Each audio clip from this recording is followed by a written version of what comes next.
আসসালামু আলাইকুম প্রিয় দর্শক বন্ধু বান্ধব শত্রু শত্রু যারা আছেন তারা কেবা আছেন বালাচালা আছেন কিন্তু বন্ধু বান্ধব যারা আছে সবার লেগে দোয়া করি, যারা শত্রু আছেন তাদের লেগে দোয়া করি বালাচালা দেখেন। তো অনেক কিন্তু আমি বর্তমানে ঠান্ডা হয়ে গেছি, কারণ বাবা বাজি কিন্তু বাদ দিয়েছি, কারণ এই যে কাম ধরে লেছি নে কাম ধরে লেলে কামের ধান্দা থাকলে কিন্তু আর বাজার চিন্তা ভাবনা না, যখন কাম ছাইরা বাড়িতে ঘুরি ঘুরি তখনই মনে করেন যে উড়কে দুর্কে ফারকে মন ঘুরে। আর পরে গেলে শিখদের বাড়ি ফটাকশন দিতাম মন ডায় করে, বুঝছেন নাকি তা। তখন বর্তমানে কিন্তু আমি কামে আছি, বুঝলেন না কথা।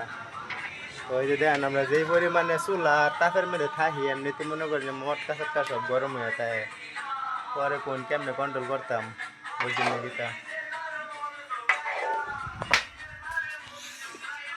এই দেখেন এই চুলা কিন্তু সবসময় 100 ডিগ্রি তাপমাত্রার মধ্যে থাকে, ঠিক আছে। আবার এই সাইডে একটা দুইটা জ্বললে মনে করেন যে 150 ডিগ্রি তাপমাত্রা।